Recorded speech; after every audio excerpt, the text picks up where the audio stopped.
Good evening, this is CTV News. I'm Rochelle Metzger. And I'm Denise Douglas. Glad you could be with us this evening.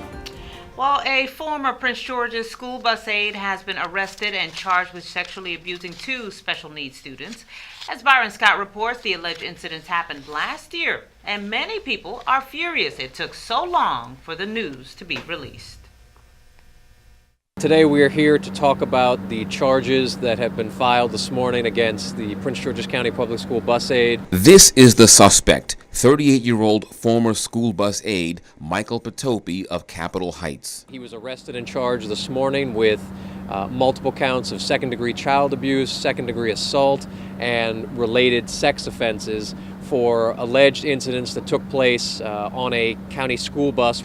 The alleged victims are two special needs students, a 4- and 5-year-old. According to investigators, a former bus driver told them that she saw Patopi inappropriately touching the students while on the bus en route to James Ryder Randall Elementary School in November of last year. Investigators say there is video evidence.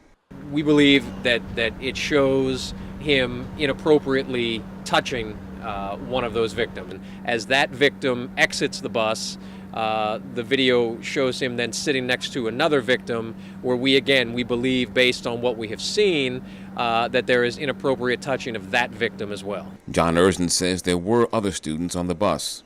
Child Protection Services specifically called me in to identify my child. Charles Nichols says his son was on the bus, but the state's attorney's office says he is not named in the complaint. Why he's not listed in the initial documents, I'm not sure.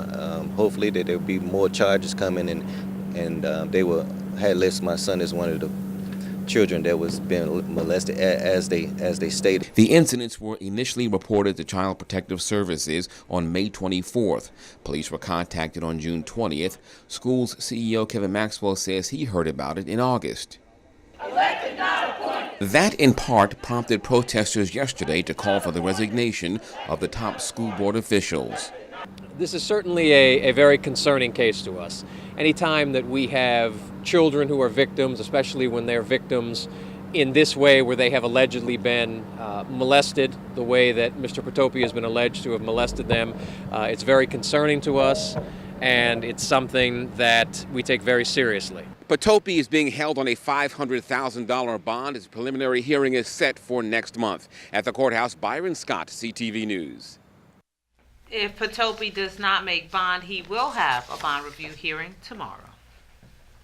Meanwhile, legislative leaders in Prince George's say they are exercising an oversight role over the school system. CEO Dr. Kevin Maxwell recently appeared before the council and outlined a corrective action plan to improve student safety and regain the trust of parents and guardians. The district's strategy includes requesting an audit by the Maryland State Department of Education.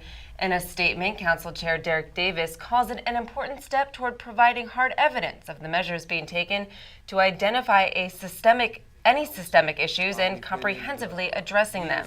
Another council briefing on school-related issues is scheduled for Monday, October 3rd.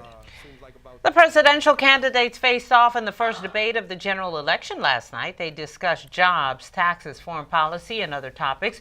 Today, many are weighing in on how Hillary Clinton and Donald Trump did. Several reports have been critical of Trump's demeanor and lack of substance, giving Clinton the winning grade, but it is ultimately up to the voters as to who will sit in the Oval Office. Here's some of the back and forth from last night when the candidates were asked about healing the racial divide. Restore trust. We have to work with the police. We have to make sure they respect the communities and the communities respect them. And we have to tackle the plague of gun violence, which is a big contributor to a lot of the problems that we're seeing today. All right, Mr. Trump, you have 2 minutes. How do you heal the divide? Well, first of all, Secretary Clinton doesn't want to use a couple of words, and that's law and order. And we need law and order. If we don't have it, we're not going to have a country. And when I look at what's going on in Charlotte, a city I love, a city where I have investments, when I look at what's going on throughout various parts of our country, whether it's, I can just keep naming them all day long. We need law and order in our country. The next presidential debate will be on October 9th, and the last one will be on the 19th. One vice presidential debate will take place on October 4th. District officials released footage from a body camera showing the moments after a motorcyclist was fatally shot by a city police officer. And we have to warn you that the video contains graphic content. 31-year-old Terrence Sterling was fatally shot early on the morning of September 11th after police say he rammed the passenger side door of a police cruiser while trying to flee a traffic stop.